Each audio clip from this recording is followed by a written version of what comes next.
Actualité au quotidien. Décryptage, analyse, chronique informative. Tout pour comprendre les méandres de l'actualité de l'université d'Abomey-Calavi. L'académie, le social, la vie dans les campus publics du Bénin. Le tout sur Actualité au quotidien. Actualité au quotidien. Retrouvez les analystes de la rédaction de Radio Univers les lundis, mercredis et vendredis de 9h à 9h55 sur la station universitaire. Actualité au quotidien. Les dessous de l'info sur Radio Univers. Actualité au quotidien.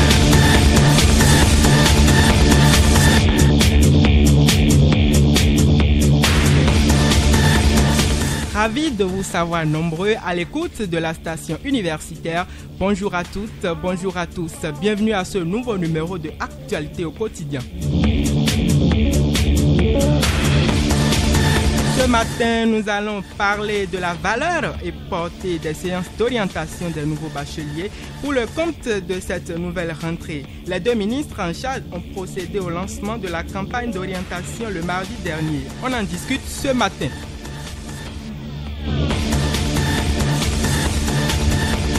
En volet 2, il sera question des apprenants qui sont presque en fin des vacances. La rentrée scolaire est pour le 16 septembre prochain.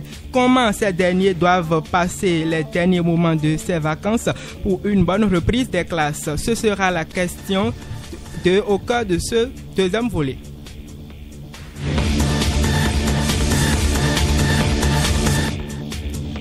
La 70e anniversaire du pèlerinage marial de Dassa, les chrétiens catholiques du Bénin et d'ailleurs sont actuellement sous la grotte mariale Notre-Dame d'Arigbo. On constate ces 3 dernières années que beaucoup de cas d'accidents s'observent. On en discute ce matin.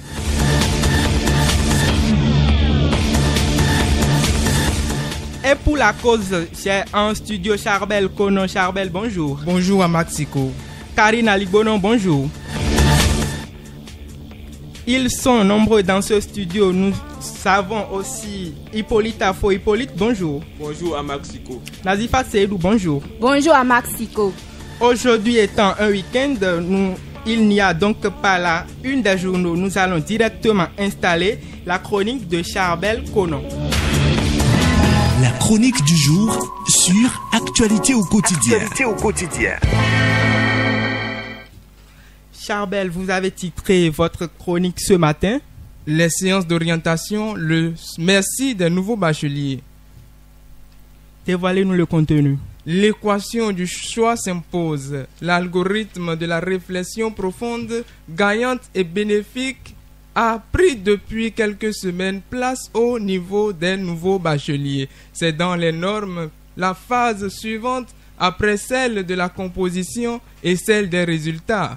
Déjà fidèle à son engagement, le gouvernement de la République du Bénin, à travers le ministère de l'Enseignement supérieur et de la Recherche scientifique, a lancé les hostilités le mardi 13 août dernier et ensuite s'est déroulé le vendredi 16 août les séances d'orientation et de sensibilisation des nouveaux bacheliers dans les différents centres universitaires. Ce matin, ma plume s'intéresse notamment à cette séquence de l'avant-vie universitaire cruciale et importante. Le débat à ce niveau s'est enflammé et comme à l'accoutumée, la question véritable notée par le chroniqueur que je suis est: a-t-on besoin des orientations pour un nouveau bachelier? Certains y répondent directement par l'affirmatif, mais d'autres par la négation. Normal, c'est dans un contexte où il y a assez de facultés qui souhaitent accueillir et une panoplie de filières à choisir. Il est normal pour ces futurs étudiants de se poser des vraies questions puisqu'il s'agit d'un avenir en jeu. Ils semblent être face à un dilemme. L'embarras s'installe dans l'esprit de certains. Pour d'autres, c'est la peur, l'inquiétude et la crainte. Plusieurs questions se posent jour et nuit. Quelle filière vais-je choisir pour être riche dans l'avenir? Faut-il se lancer directement dans l'entrepreneuriat? Faut-il oublier les études universitaires et suivre uniquement les formations para-académiques? Les filières à choisir, les écoles à intégrer sont des préoccupations qui ne cessent de résonner dans leur tête et font partie intégrante des rêves qui sont les leurs. La sociologie, la psychologie, la géographie, la biologie, la gestion, les mathématiques et j'en passe. Un doute que j'appelle cartésien s'installe. Une chose est de réussir à l'examen, d'être admis au baccalauréat, mais une séquence est de faire un bon choix de filière, de domaine, d'école ou de formation à l'université. Ma plume dans l'émission Actualité au quotidien de ce jour pense haut et fort et clame d'ailleurs avec véhémence que les nouveaux bacheliers n'ont que besoin des séances d'orientation, des moments d'accompagnement pour ne pas se perdre et foncer dans un piège sans fin. Les instances institutionnelles qu'il faut, comme le gouvernement, les organisations et structures qui pensent à l'orientation, certes, à l'avenir de ces jeunes gens, de ces nouveaux bacheliers, se mettent dans la danse, chantent et s'exécutent aux sonorités des filières, de leurs débouchés et les raisons de s'y intéresser. Les séances d'orientation constituent des moments d'accompagnement et de ressourcement pour les nouveaux bacheliers qui divaguent et s'embrouillent dans leur tête. Au cours de ces séances, ils ont une idée claire des différentes filières dont disposent les universités, les instituts de formation, les établissements et les écoles. Les nouveaux bacheliers ont donc l'honneur de commencer par intégrer les différentes universités selon leurs désirs et choisissent des branches selon leurs séries et leurs aspirations. Le guide d'orientation universitaire 2024-2025, parcouru par le chroniqueur, indique par exemple dans sa préambule que, je cite, « Le processus d'orientation est indéniablement une étape déterminante car c'est à ce stade que s'opère effectivement une prise de décision majeure pouvant influencer sur l'avenir socio-professionnel des jeunes bacheliers. Outre le diplôme du baccalauréat, l'accès aux établissements de formation des universités publiques du Bénin avec la possibilité d'obtention d'une allocation universitaire est conditionné par une sélection qui tient compte à la fois des filières choisies, des performances à l'examen du baccalauréat, de la capacité d'accueil des établissements et du nombre de places disponibles. On ne peut que remercier le gouvernement béninois pour ses orientations et ses clarifications à travers le ministère de l'Enseignement supérieur et de la Recherche scientifique. Chers nouveaux bacheliers, vous le savez à présent, les séances d'orientation sont très utiles pour vous. Il n'en est donc pas dans l'ordre normal des choses de les négliger, de les boycotter. Faites par exemple la sociologie-anthropologie pour être dans l'avenir un chercheur et travailler si possible dans les centres sociaux et ou dans les ministères. Si vous aviez bien travaillé au baccalauréat et obtenu de bonnes notes en français, en philosophie, en histoire-géographie, voire en anglais, pour ceux qui ont eu le bac G, vous pourriez être boursier et bénéficier d'une aide universitaire. Ma plume vous invite à vous inscrire sur la plateforme de classement et de sélection avec les séries A1, A2, B, C, D, G1, G2 et G3 afin d'en bénéficier.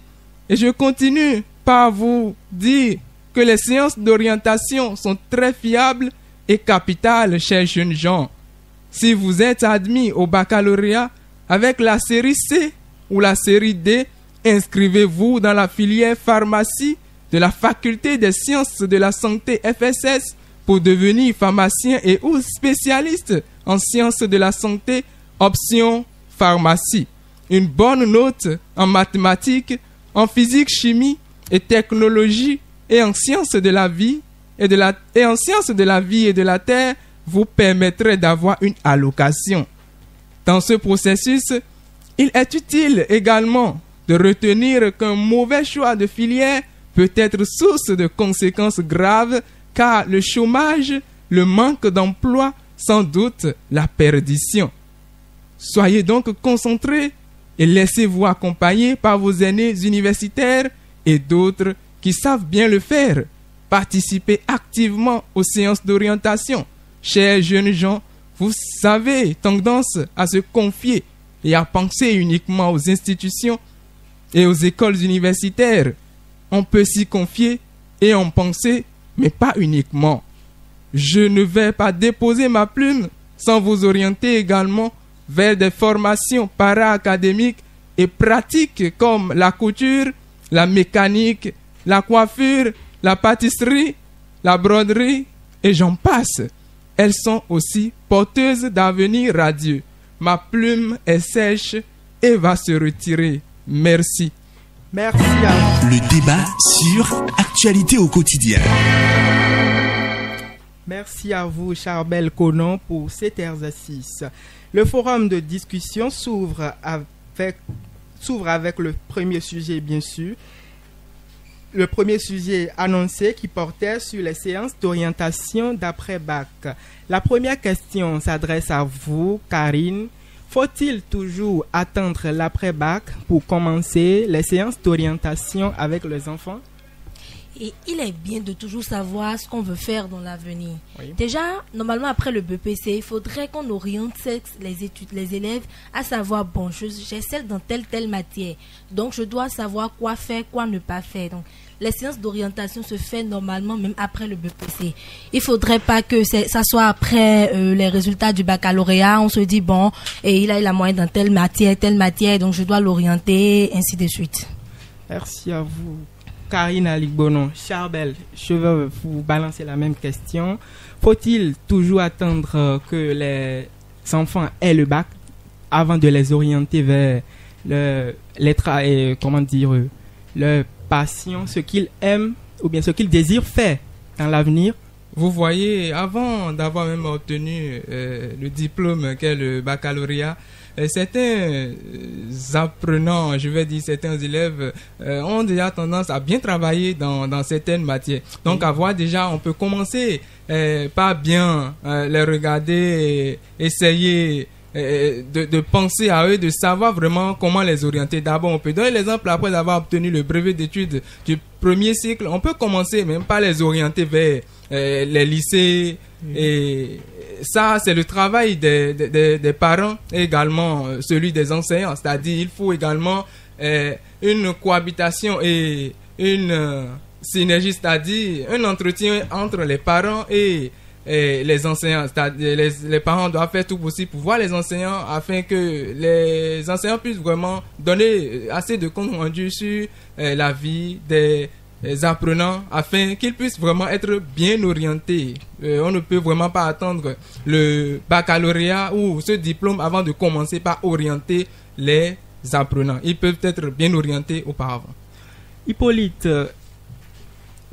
Charbel disait tout à l'heure qu'il faut orienter les enfants vers les lycées. Est-ce que si tout le monde court vers les lycées ou bien si tout le monde vont faire des lycées, qui sont ceux qui vont occuper nos administrations? Voir le problème sous cet angle-là, moi je pense que c'est du suicide. Parce que d'abord, lorsqu'on parle d'orientation, l'orientation doit se faire dès le bas âge. L'orientation doit se faire dès le bas âge. Pourquoi je le dis? Moi, par exemple, je prends mon propre exemple. Oui, allez-y. Dans mon enfance, il a rêvé d'être pilote. Il n'y avait personne pour m'apprendre que pour devenir pilote, aujourd'hui, il faut apprendre les mathématiques, il faut être bon en physique, tout et tout. Aujourd'hui, j'ai essayé de me débrouiller. Je suis sur le campus aujourd'hui et je fais les lettres modernes. Les lettres modernes, quand est-ce que je me débrouille pour venir sur le campus. Je me suis débrouillé pour venir sur le campus. Je suis des formations, je fais tout et tout. Mais est-ce que devenir pilote, est-ce que ces matières, cette série que j'ai choisie peut me conduire à devenir pilote? Vous pouvez toutefois changer de série pour aller faire les séries scientifiques pour réaliser votre rêve. À partir de la terminale, vous voulez dire. Mais le pilotage d'avion ne nécessite pas un connecteur logique ou quoi. Il faudrait que les orientations se fassent dès le bas âge. Oui. Dès le bas âge, parce que le rôle d'un parent, ce n'est pas seulement de donner vie, d'éduquer, c'est aussi d'orienter ses enfants. Oui. Quand vous voyez les enfants suivre des films, ils disent « Papa, qu'est-ce que c'est ça? C'est ça, je veux être ça demain, je veux être ça demain. » Prenez ces histoires de ces enfants au sérieux. Prenez les histoires de ces enfants au sérieux. Car les bonnes paroles sortent de la bouche des innocents et les enfants sont des innocents. Oui. Nazifat, la manière de choisir les filières désormais est liée à l'histoire d'allocution. Les nouveaux bacheliers ne sont-ils pas amenés à poursuivre bien sûr les bourses au lieu de faire de bons choix? Déjà, les étudiants, les nouveaux bacheliers, quand ils viennent sur le campus, oui. Lors des séances d'orientation, vous entendez si en fonction des moyennes que vous avez, dans oui, telle matière, vous pouvez, puisqu'il y a 3 matières qui sont privilégiées, on vous dit, lesquelles? on peut, c'est en fonction des piliers, oui. En fonction des séries, voilà, des séries. Il y a A, B, C, on vous dit souvent, peut-être, on peut, quand on prend le cas de l'anglais, on peut dire, pour avoir la bourse ou le secours, il faut travailler d'abord dans les matières littéraires. Déjà, quand on met ceci, quand on inculque ceci dans le cerveau des apprenants, oui. Immédiatement le besoin de l'argent se fait sentir et l'étudiant, le nouveau bachelier ne peut que suivre les allocations universitaires parce qu'il se dit déjà, je suis en première année, je suis en deuxième année, je commence déjà par prendre de salaire. Il appelle ceci salaire parce que quand vous-même vous savez que vous n'avez pas commencé à travailler, mais on commence déjà à vous payer. Oui. Vous n'avez plus d'autres choix. Vous dites déjà que vous gagnez de l'argent. Vous gagnez de l'argent. Oui, oui. Voilà que vous n'avez pas commencé par travailler. Même si on vous dit encore qu'il y a d'autres choses que vous pouvez faire, vous n'allez pas certainement écouter. Vous allez suivre l'argent parce que c'est l'être humain qui est comme ça. On a plus besoin de l'argent. Et là, ici, je veux appeler les parents à ne pas laisser les enfants se diriger vers l'argent. Déjà, la responsabilité se trouve beaucoup plus au niveau des parents. Oui. Dès le bas âge, on devrait commencer les orientations. On vérifie au niveau de l'enfant lorsqu'il fait les jeux, où est-ce qu'il excelle. Déjà au niveau du primaire, vérifier ce qu'il aime, ce qu'il n'aime pas. Déjà au niveau du primaire, on constate que certains enfants excellent. Quand on prend certaines matières, on voit que l'enfant réagit plus dans telle matière où il y a des enfants, quand on les dépose dans les boutiques, ils gèrent mieux qu'à l'école. Donc déjà à partir on peut laisser cet enfant-là et faire le CEP, si possible le BEPC et l'initier au commerce en ligne. Pourquoi pas l'entrepreneuriat? Puisqu'aujourd'hui, nous sommes à l'aide du numérique. Oui. Tout se fait en ligne aujourd'hui. Donc, c'est dans cette dynamique-là que j'appelle désormais les parents des élèves à réfléchir. Merci, Nazifat Seydou. Je reviens à vous, Karine. Avec l'évolution de la technologie, vous ne pensez pas que il faut orienter les nouveaux bacheliers vers les métiers du numérique, comme l'a dit Nazifat? Les métiers du numérique, Nazifat, elle disait aussi qu'il faudrait connaître la passion de l'enfant depuis le bas âge. Oui. Si la passion de l'enfant n'est pas vers le niveau des métiers de numérique, pourquoi le faire? Le tout, c'est de connaître la passion de l'enfant, savoir ce que l'enfant veut réellement. si déjà dès le bas âge tu vois l'enfant excelle dans ce domaine de numérique, tu sais déjà que bon, mon enfant veut travailler dans ci, veut exceller dans ci. Donc faudrait pas qu'on impose quelque chose à l'enfant sachant bien que ce n'est pas son domaine de prédilection. Donc dit qu'on doit envoyer les enfants au métier de numérique, c'est un peu gauche. Pourquoi? Parce que tout le monde n'est pas passionné du numérique. Oui. Il faudrait donc prendre. Mais c'est ce qui est d'actualité. Les métiers du numérique sont d'actualité, mais est-ce que tout le monde a cette passion du numérique? Je ne pense pas. Donc, c'est en fonction de la passion de chacun. Il faudrait savoir ce que chacun veut. C'est en fonction de cela qu'on peut orienter cette personne vers son métier. Et envoyer la personne au métier du numérique, c'est pour dire que bon, c'est une imposition en fait. J'aimerais aussi ajouter, parlant d'orientation, il est nécessaire d'évoquer les guides, les conseillers pédagogiques. Les parents déjà dès le bas âge peuvent chercher de conseillers pédagogiques pour leurs enfants, pour qu'ils puissent commencer par chercher une certaine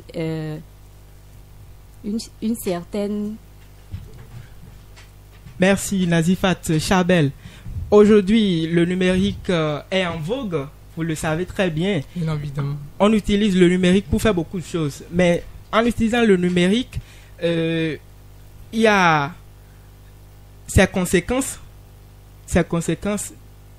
Qu'est-ce que vous en dites par rapport à ça? Vous savez, le monde du numérique est un monde vraiment très vaste.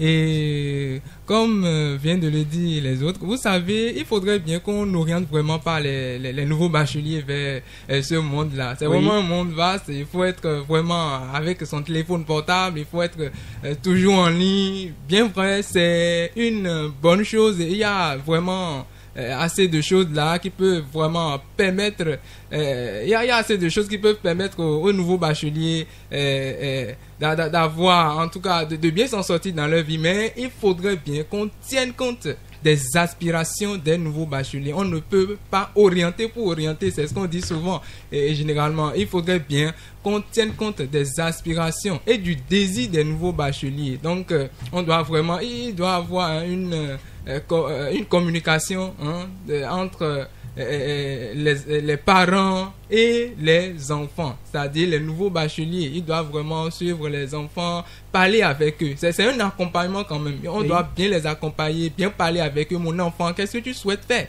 Est-ce que tu as envie de faire telle chose? Puisque c'est un moment au cours de laquelle, si on fait un mauvais choix, ça peut entraîner le chômage et le manque de l'emploi. Et on doit faire tout possible à l'heure où nous sommes pour ne plus assister à ces genres de choses. Donc les nouveaux bacheliers, c'est qu'ils doivent être en communication avec leurs parents afin de pouvoir faire un bon choix. On ne peut vraiment pas orienter les nouveaux bacheliers uniquement vers vers les métiers en ligne. Merci. Hippolyte, souvent il y a certains parents qui imposent à leurs enfants qu'il doit faire telle chose parce que ses parents sont dans ce domaine.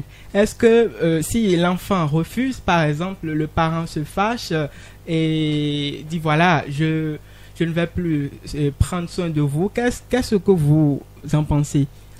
Des parents qui imposent leur domaine à leurs enfants.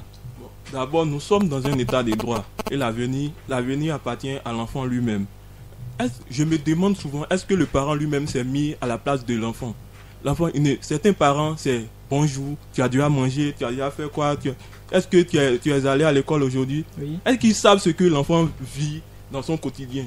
À part la maison, quand il va au cours, quand il fait les travaux un peu partout. Est-ce que le parent aujourd'hui, nous sommes dans un monde où le parent ne peut pas choisir un métier pour son enfant. Dans le passé, plusieurs parents ont voulu que leurs enfants soient des médecins, des techniciens, tout et tout. Voilà. Ça n'a pas payé. On ne peut pas imposer un métier à l'enfant. Il faut prendre en compte la passion. Mais comme notre génération d'aujourd'hui ne sait pas ce qu'on appelle passion, on s'adonne à tout ce qui ne devait pas être fait, ça devient un problème. Les parents sont obligés de nous suivre. D'abord, l'éducation des parents suffise. Après ça, j'ai parlé d'orientation des parents aussi. L'orientation des parents, c'est le bas âge. Et à partir de 15 ans, 18 ans, aujourd'hui, je ne peux pas dire 18 ans. 15 ans déjà, l'enfant est déjà mature pour prendre certaines décisions lui-même. Donc, imposer une décision à l'enfant, c'est déjà une autre chose. C'est déjà le contraindre à faire ce qu'il ne voudrait pas. Oui, c'est vrai. Chabel voulait prendre la parole tout à l'heure. C'est vrai, on ne peut vraiment pas imposer un métier ou un travail vraiment pour les enfants. C'est-à-dire, on parle des parents. Vous savez, il y a certains parents qui sont, par exemple, un banquier, par exemple, il voit le coût. Je vais parler du coût, c'est-à-dire ce qu'il bénéficie dans le métier du banquier. Et vraiment, quand il pense à tout cela, il peut commencer par initier son enfant. Ah, mon enfant, si tu deviens banquier, tu peux vraiment bénéficier. Tu peux être riche. Et aujourd'hui, c'est l'argent qu'on cherche. Vous voyez, le parent est dans le métier, il est dans le domaine et il sait vraiment ce qu'il en bénéficie. Donc, il fait tout possible pour orienter son enfant vers cela. Imaginez un parent qui est un entrepreneur. Permettez-moi. Oui, allez-y. Imaginez un parent, par exemple, qui est un entrepreneur et voit que quand on entreprend, on a vraiment... on s'en sort, on a vraiment de quoi manger, de quoi vivre, de quoi se vêtir et tout. Et en voyant cela, si l'enfant dit mais je vais aller à l'université, je vais suivre les cours universitaires, en voyant cela, le parent ne peut pas du tout accepter puisque il voit que par exemple si l'enfant va à l'université, il ira se promener, il ira vraiment suivre les cours, mais les cours ne vont vraiment pas aboutir à quelque chose. Donc pour un parent qui est vraiment dans l'entrepreneuriat, s'il voit cela, il ne peut qu'orienter son enfant vers l'entrepreneuriat. Monsieur Chabel, ce que vous venez de dire, c'est d'abord tout votre raisonnement c'est basé sur l'argent. Ne courons-nous pas vers la perdition de ces jeunes? Une orientation ne peut pas se baser sur l'argent. Non, pas vraiment uniquement sur l'argent. Il faut vraiment aussi la connaissance. Mais le monde dans lequel nous sommes, disons-nous la vérité, mais si on n'a pas l'argent... Mais imaginez un instant, mon frère. Vous avez la connaissance, vous avez tout ce que vous avez. Votre tête est remplie des papiers. C'est vous êtes... En tout cas, vous avez la connaissance, mais vous n'en faites rien. Hein? Et l'autre a de l'argent. Vous voulez quoi? Chabel, est-ce bon d'être cupide? La cupidité... Lorsqu'on parle de cupidité, c'est quelqu'un qui aime de l'argent. Donc, vous savez... Il faut être jeune et aimer tant d'argent, c'est ça? Non, ce n'est pas qu'il faut aimer l'argent. Essayez. L'homme doit avoir la connaissance et doit avoir également l'argent. C'est deux choses complémentaires. Vous savez, on doit... Imaginez un instant quelqu'un qui a la connaissance mais qui n'a pas du tout de l'argent. Donc le parent, pour lui, si l'enfant va suivre les cours universitaires, c'est pour avoir la connaissance mais ne va pas être riche. Donc il faudrait bien que l'enfant, en plus de la connaissance qu'il a, essaie aussi d'avoir l'argent. On ne se fige pas uniquement sur l'argent. Merci Chabel, merci chers confrères pour avoir opiné sur les campagnes d'orientation lancées. Tout de suite, on installe le second débat. Actualité au quotidien, l'opinion en continu. Après avoir parlé de ceux qui ont fini le secondaire, nous allons parler de ceux-là qui poursuivent encore les cours primaires, au primaire et au secondaire. La rentrée scolaire, c'est dans un mois. Comment on voit certains enfants, élèves, se promener, jouer au foot dans les rues. Je commence par vous, Karine. Comment est-ce que les parents peuvent accompagner ces enfants pour la préparation de la rentrée prochaine? Les vacances sont d'abord des moments d'amusement, se détendre et autres. Mais c'est pas pour autant qu'il faut se laisser à des amusements et oublier tout ce qu'on a appris. Les parents déjà peuvent aider ces enfants par des séances d'études. On peut leur prendre déjà des répétiteurs qui, après quelques temps d'amusement, ils vont faire un peu d'exercice histoire de ne pas oublier ce qu'ils ont eu à apprendre et l'année qui termine. Donc, les parents vont jouer un rôle important dans ce système d'aide, dans cette aide, à ces élèves-là. Il faudrait aussi qu'on les inscrive, si possible, dans des groupes de lecture, parce que déjà, dans les vacances, il y a les groupes de lecture, les groupes d'exercices et autres, et ils vont s'exercer et autres. Il y a même des chaînes de télé qui font des cours Ouais, donc voilà certaines émissions qui portent sur l'éducation. Exactement. Pourquoi ne pas les inciter à suivre ces émissions-là, les aider, même si on a un bout de temps. Bon, on vient, on dit bon, aujourd'hui on fait ci, on fait ça. Tu as des problèmes dans quoi quand tu étais et tu faisais la rentrée académique. Donc orienter ces enfants-là pour que déjà et à la reprise qu'ils n'oublient pas tout. Qu'ils soient habiles. Exactement. Pour appuyer ce que Karine a dit. Je pense Nazifat, vous n'avez pas la parole. Vous n'avez pas la parole, bien sûr. Charbel, parler de vacances, c'est parler uniquement de repos, selon vous? Bon, les vacances sont une période de repos, c'est ce qu'on dit généralement. Ils doivent, les enfants et les apprenants, au cours de ce temps, ils doivent se reposer un peu.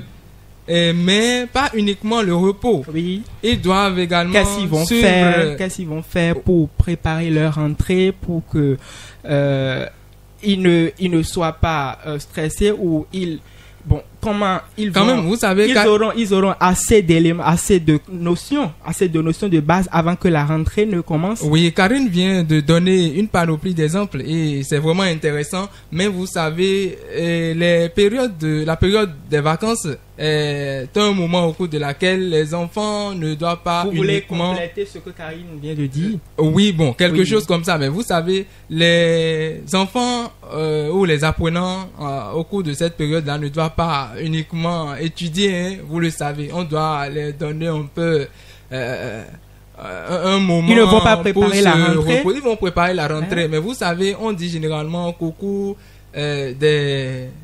au cours de l'année scolaire, oui, les enfants, ils sont sérieux, ils sont concentrés. On fait une planification que les enfants vraiment doivent respecter. C'est-à-dire pour les parents qui sont très très sérieux, ils font une planification et l'enfant doit s'amuser un tout petit peu. Et pour certains parents, le temps de l'amusement même, ça doit être un moment de lecture. Ça ne doit pas être un temps de distraction en tant que tel. Même pour se distraire, pour certains parents, c'est que l'enfant doit être en train de faire de la lecture, par exemple. Pour certains, c'est ça une distraction. Mais vous savez, les moments, la période des vacances, les enfants doivent faire tout possible, ou les parents doivent essayer de trouver aux enfants quelques moments de repos. Ils doivent vraiment préparer la nouvelle rentrée, mais on doit essayer de se reposer également. Les enfants doivent se reposer, mais tout en pensant à l'année scolaire Les enfants prochaine. doivent se reposer tout en pensant à la rentrée prochaine. Nazifat, vous voulez dire quelque chose au moment où Karine intervenait? Oui, je voulais parler de l'emploi du temps pour les vacances. Les parents doivent faire un emploi de temps pour les apprenants lors des vacances. Ils doivent vérifier dans le relevé de l'enfant quelles sont les matières dans lesquelles... Sur le relevé de l'enfant, bien sûr. Quelles sont les matières dans lesquelles l'élève a plus de difficultés. Donc, c'est dans ces matières-là que les parents d'élèves vont aider l'enfant à évoluer lors des vacances. Prévoir un emploi de temps, par exemple, se lever les matins parce que le matin est plus propice, se lever les matins pour apprendre telle matière et telle matière, se reposer à telle heure. Et souvent, il faut prendre 2 mois de repos et 1 mois de travail.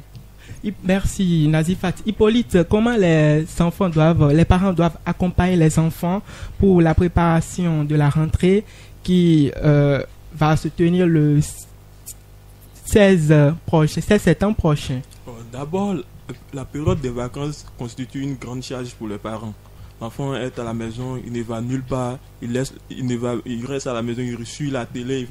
Mais je pense que dans cette distraction-là, les parents doivent trouver un moyen ludique pour faire évoluer un peu le niveau de ces enfants-là. Oui. Par exemple, quand il parle de niveau à la télé, il y a des bandes animées qui nous font revivre certains contes et légendes. Oui. Et ils apprennent à améliorer leur niveau de langue. D'abord, au second plan, je pourrais parler d'organisation de quelques activités, comme les sorties dans les zoos pour connaître les animaux. Oui, le tourisme. Même dans la nutrition, les enfants doivent apprendre.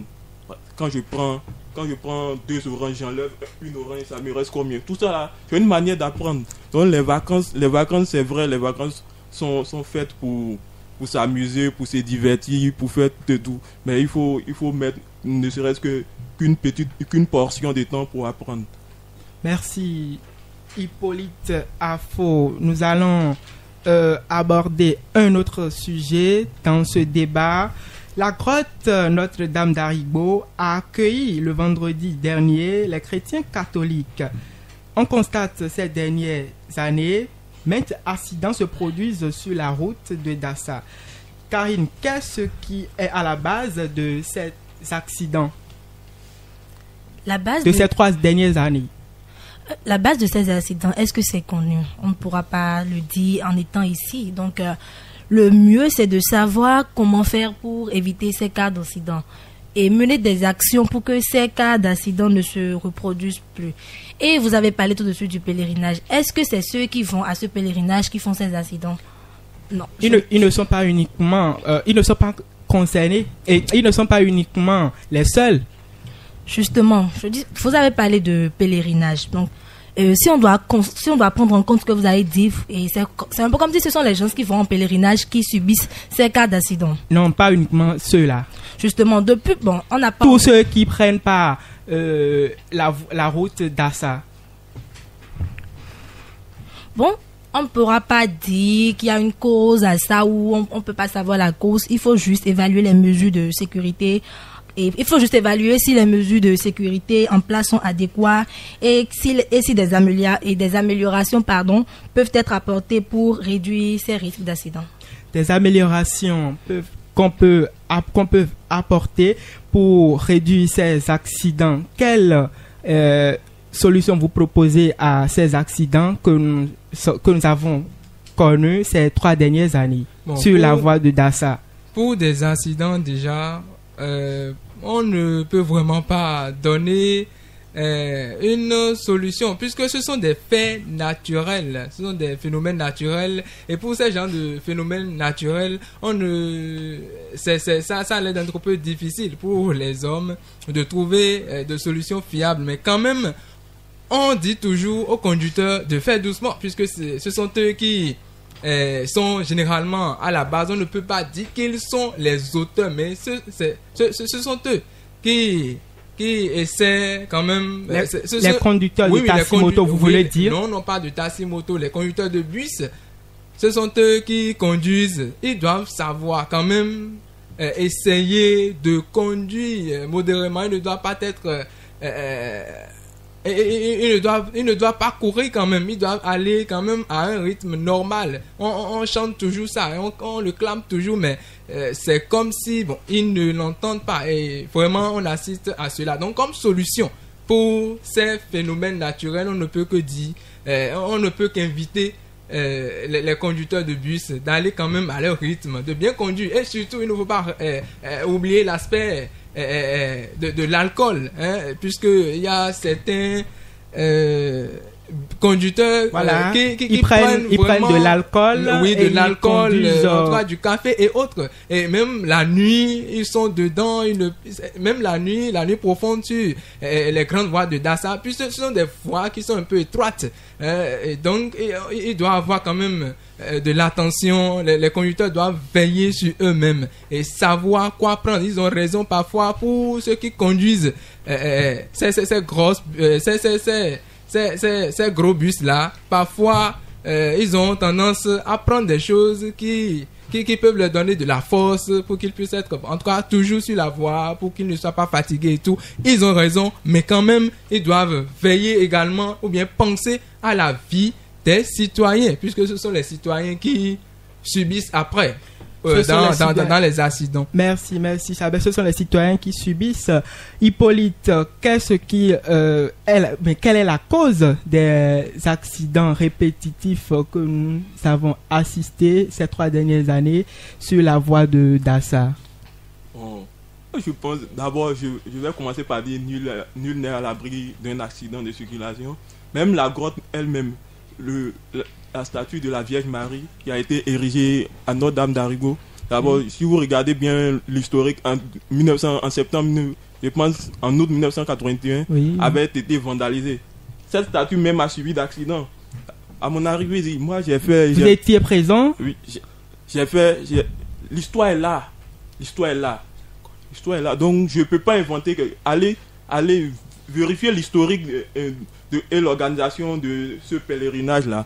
Et en 2015, je pense, 2015-2017, on voyait des gens venir du Nord, puisqu'on dit que c'est un pèlerinage international. Oui, en oui, 2015, oui. on voyait des gens venir partout, en titant des Burkina Faso, poids lourds, un peu partout, et qui attachaient des cordes dans la carrosserie de ces titans-là, et qui ne faisaient que balancer en haut des titans et autres là. C'est pour cela que je félicite la gouvernance du président de la République. Oui. Parce qu'à son arrivée en 2016, qu'est-ce qu'il a fait?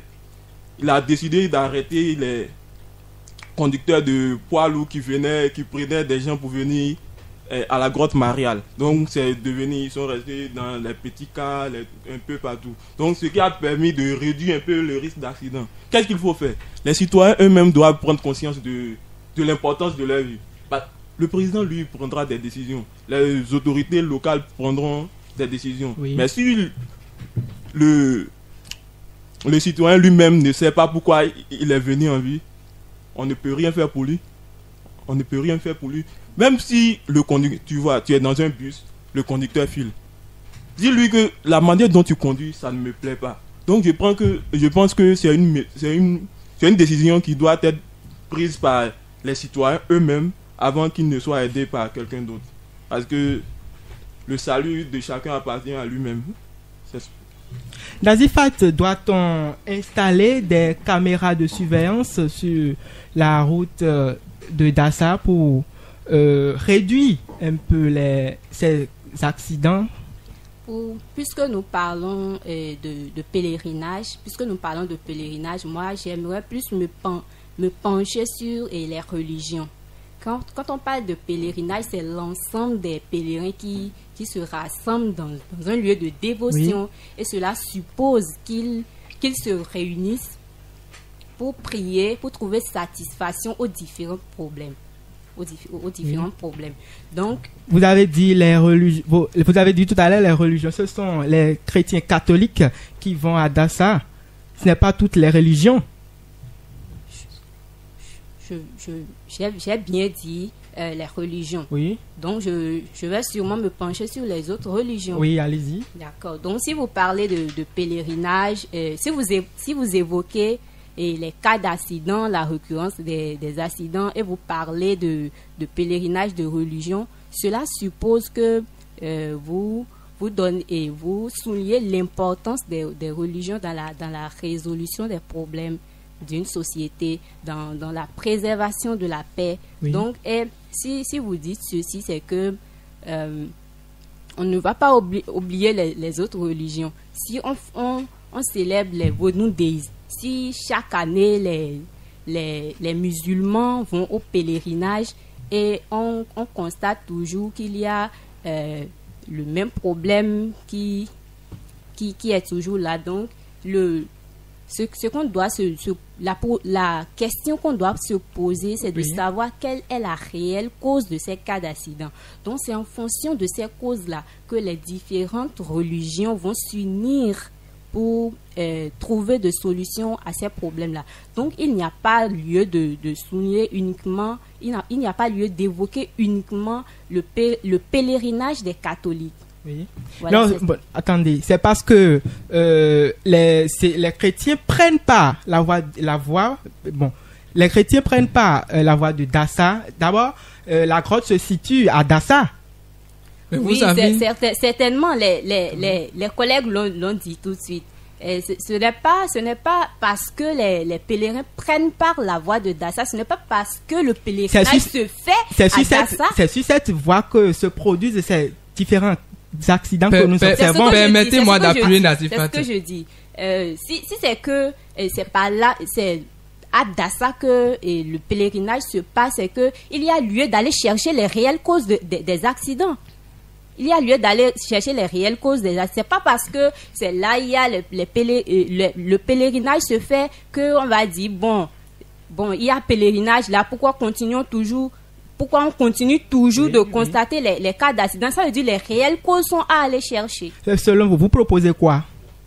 je propose que les réunions, les religions plutôt s'unissent pour chercher ensemble quelle est la réelle cause de ces cas d'accident-là, afin de trouver des solutions. Charbel, vous avez quelque chose à dire? Oui, je voulais juste appuyer Nazifa dans ses arguments, puisque elle ne dit que la vérité. On ne peut pas gérer la situation des accidents qui se produisent sur l'AS, en tout cas sur les voies de Dassa, quand même non loin du sanctuaire quand même marial d'Arik. On ne peut vraiment pas gérer ces accidents-là comme cela, puisque il faut des messes d'action de grâce. Oui, il faut des messes d'action de grâce comme solution, mais quand même chez les chrétiens et les sacrifices de vaudou chez les vaudouisants. Oui, comme solution. Mais vous savez, on ne peut pas prendre comme cause, on ne peut pas gérer la situation des accidents qui se produisent sur cette voie-là. On ne peut vraiment pas penser aux pèlerins, puisqu'ils ne sont vraiment pas la cause. Même généralement, les pèlerins passent par là, mais rien ne se passe. Ils vont bien, ils font bien leur pèlerinage, et ils reviennent quand même très bien. Bon, ce sont, en tout cas, c'est quand même d'autres personnes en passant par là, et quand même ils font des accidents. Mais on doit savoir que la cause n'est vraiment pas le sanctuaire, ou ne se repose pas sur les pèlerins. On doit vraiment penser à cela. On vous aurait compris. Hippolyte, vous avez quelque chose à dire? Lorsque vous, Jabel dit que la cause n'est pas forcément les pèlerins, a-t-il des preuves pour affirmer cela? D'abord, pourquoi est-ce qu'il y a beaucoup de monde là? D'où viennent ces gens-là? Où se dirigent-ils? C'est vers la grotte mariale. Oui, bien évidemment. C'est vers la grotte mariale. Donc, moi je pense que la cause, ce sont ces chrétiens eux-mêmes, ces pèlerins eux-mêmes. La cause... On ne peut vraiment pas penser comme cela. Vous ne pouvez pas juger les gens sans preuve. Nazifa te laisse Hippolyte aller au bout de ses idées. Un animiste se joue. Peut-être qu'il est dans sa caverne, il est dans sa petite grotte quelque part là-bas. Il n'a pas le temps de prendre la voie pour dire qu'il s'en va au pèlerinage ou bien quoi. Il est chez lui. C'est forcément les pèlerins eux-mêmes qui sont... Vous savez, Hippolyte, ce que vous ne comprenez pas, les pèlerins font leur pèlerinage. Ils prennent leur bus, ils vont bien et ils reviennent bien. En tout cas, toute personne... C'est parce qu'ils sont chrétiens, c'est ça? C'est ce que vous voulez dire? Bon, nous n'allons pas vraiment... en tout cas, nous n'allons pas se plonger encore dans un autre sujet. Nous allons rester juste dans le cadre... Oui, allez-y. Oui, selon lequel la cause des accidents qui se produisent sur la voie de Dassa n'est vraiment pas provoquée par les pèlerins, ni par la grotte mariale de Dassa. Ne pensons pas ainsi. Hippolyte, vous savez, le pèlerinage, ça existe depuis des années. Donc, nous ne pouvons pas dire que c'est à cause de ce pèlerinage que les cas d'accident sont très fréquents à Dassa. Le mieux, c'est de chercher à améliorer la sécurité plutôt que d'accuser ceux qui vont en pèlerinage. Les pèlerins. Voilà, exactement. Et qui est-ce qui va assurer cette sécurité? Les pèlerins, c'est ça? Qui est-ce qui va assurer cette sécurité? Ce ne sont vraiment pas les pèlerins. Je viens dans mes arguments. Je dis, les conducteurs conduisent.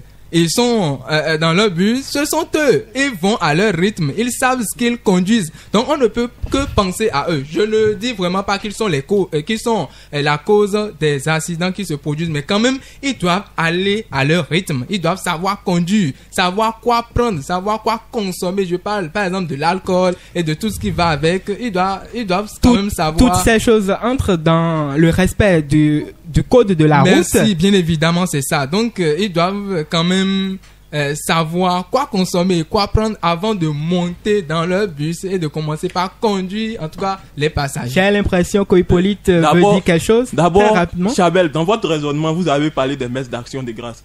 Mais c'est de prendre le problème à la légère. Les messes d'action de grâce, pourquoi? Dieu n'a pas besoin de nos mélodies, de nos quoi... Dieu n'a pas besoin de ça. Vous savez, il faut prendre des mesures idoines. Des mesures, comment je vais dire, maintenant, vous proposez quoi? Qu'est-ce que vous proposez? Que les pèlerins eux-mêmes aient conscience de ce qu'ils prennent. De ce qu'ils prennent. Permettez. Des voies empruntées. des moyens de transport empruntés et qu'ils sachent comment se tenir dans les trucs et autres là. Même souvent, certains chauffeurs, même s'ils ne sont pas chrétiens, mais c'est à toi-même qui emprunte ce moyen de transport là, de dire au chauffeur, ah, mon gars, la manière dont tu conduis là, je veux aller rendre visite à la Vierge Marie, mais c'est pas pour aller dans un autre monde. Hippolyte, il faut être raisonnable, en fait. Dire que les messes d'action de grâce et autres là, c'est de prendre le problème à la légère. On ne peut pas tout résumer aux messes d'action de grâce. Dieu n'a pas besoin de nos mélodies. Il nous a donné un cerveau, c'est pour pouvoir faire travailler ce cerveau-là, de nous en sortir dans n'importe quelle situation. Hippolyte, les chrétiens ne sont pas les seuls à emprunter ces voies. Mais ce sont eux qui sont à l'honneur ce jour-là.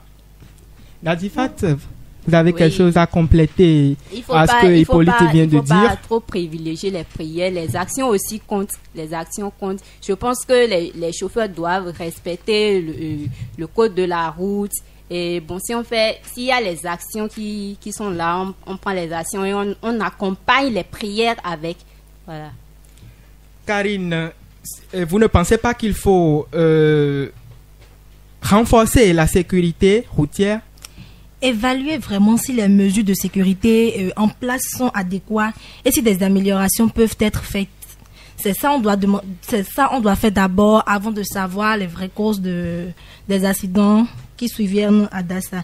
Et aussi, pourquoi ne pas insérer des formations pour renforcer des dispositifs de sécurité en plan d'urgence. Et je pense bien, un collègue vient de parler également des radars. On doit installer les radars sur ces genres de voies là. Bien vrai, ce sont des voies un peu étroites.